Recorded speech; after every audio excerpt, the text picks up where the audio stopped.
nangyari magpilila ay nagalan din ang pakita natin. Ay!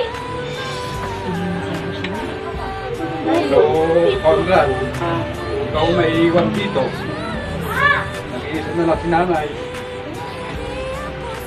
Sana naman, kung anong problema, sabihin niyo lang ako, tumawag kayo kasi malayo ako.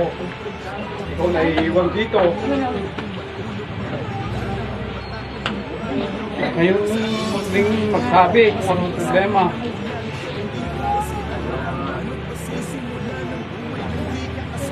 Kasi hindi yun naman ako makakalis. Malayo nga ako, kayo ang malapit dito. Kaya yun lang ano ko, yun lang ang masasabi ko nga sa'yo. Ikaw ko, kamo sinalay nito. Kung pabayaan na ano, kasi wala nang ano lang, nag-iisa ka lang dito. Kami, malayo na kami dito sa ano na. Gusto ko, gabayan mo siya.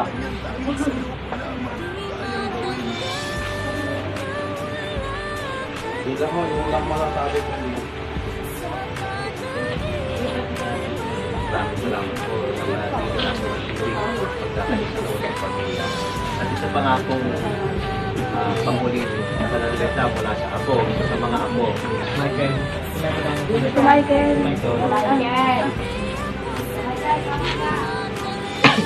Salamat. Si Michael. Sino na pangalan? Ang pangalan. Si Ina. Si Ina. Pinakapangalan. Si Ina. Dati Ina. Dati Ina daw. Wait lang.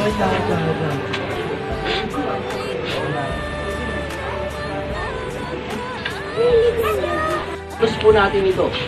At ang akala natin, ito po isang tradisyon lamang at meron pa ako nakausap noon ang sabi niya sa akin, yan ay isang paggalang sa namatay. Kung titingnan po natin, medyo parang tama. Pero alam niyo po, nung nagbabasa na ako ng Biblia, ang kandila po, ito po ay isang simbolo po ng buhay ng tao. Di ba ba? Nang kandila po, habang ito po ay nakasindi at dahan-dahang natutunaw, di po ba pumapatak yung luha niya? At sa pagpatak po ng luha niya, dahan-dahan po siyang nauubos. At ito po yung isang napakagandang mensahe sa kandila. Ganito po yung buhay ng tao na habang sa kabila po ng ating mga pagluha at habang tayo po ay dahan-dahang nauubos yung mga lakas natin, ano po ba yung nagiging pakinabang ng kandila?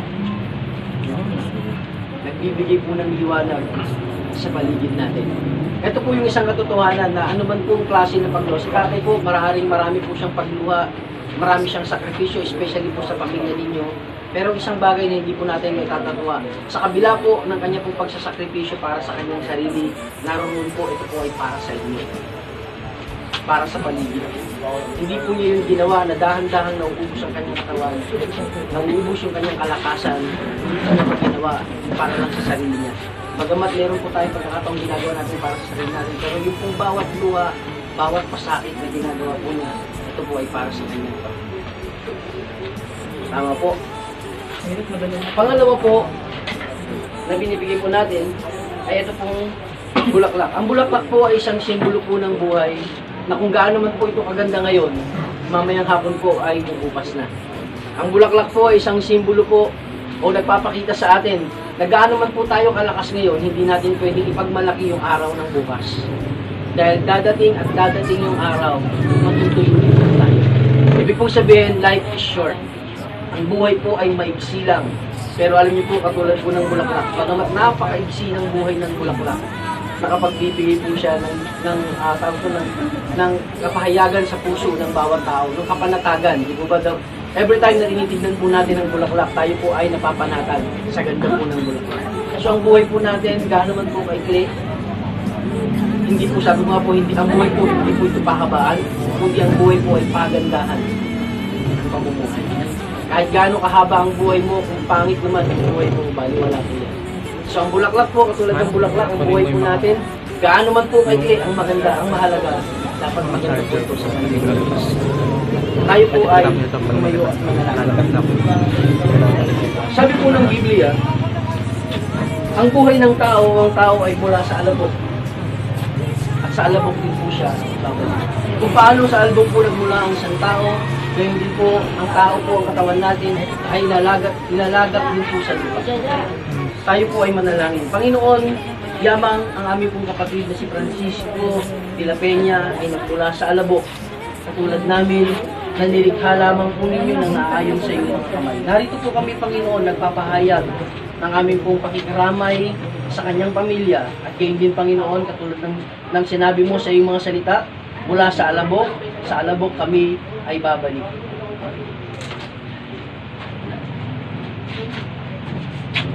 Sa pagpapatuloy po ng ating pananalangin, ang langis po na ito na simbolo po ng presensya ng Diyos. Hindi po natin ito ginagawa para lamang po basbasan o bautismohan ng isang yumao. Kundi ito po ay isang pagbabasbas o isang pagpapakita po na ang Panginoon po ay sasamahan po siya sa panahon na siya po ay namamahinga sa piling ng Panginoon. Lahat po ng tao na namamatay o na umuwi na sa Panginoon, ito po ay kinukomfort ng Diyos sa kanyang puso, lalong-lalo na po yung mga taong nagsuko ng kanyang buhay para sa Kanya.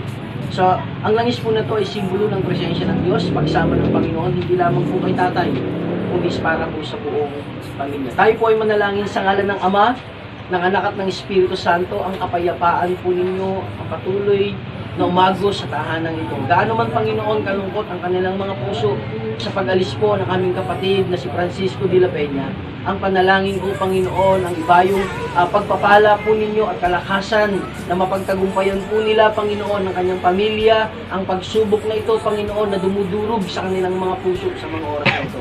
Panginoong Jesus, hayaan po ninyo na ang kapayapaan po ninyo, ang banal na Espiritu po, ang patuloy na maranasan ng bawat isa sa mga oras na ito. Sa ngalan ng Ama, ng Anak at ng Espiritu Santo, sa pangalan ni Jesus. Amen. Amen. Yun po.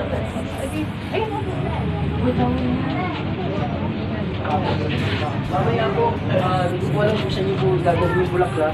Pwede po magbubuksan niyo po ito. Pwede nyo nalang ginagawa sa Yang tumulong. Tayo po ay patuloy natin yung nakatayo. Pagpapas natin ang ating tayong kamay. Ilapin natin ang pagpapala ng Diyos. Sa ngalan ng Ama, ng Anak at ng Espiritu Santo, iniiwan po namin Panginoon ng kapayapaan, sa dalakan, sa pamilya. Sa ngalan ni Jesus. po. Magandang umaga po. Kung ano man po yung gagawin pa ninyo sa simbahan.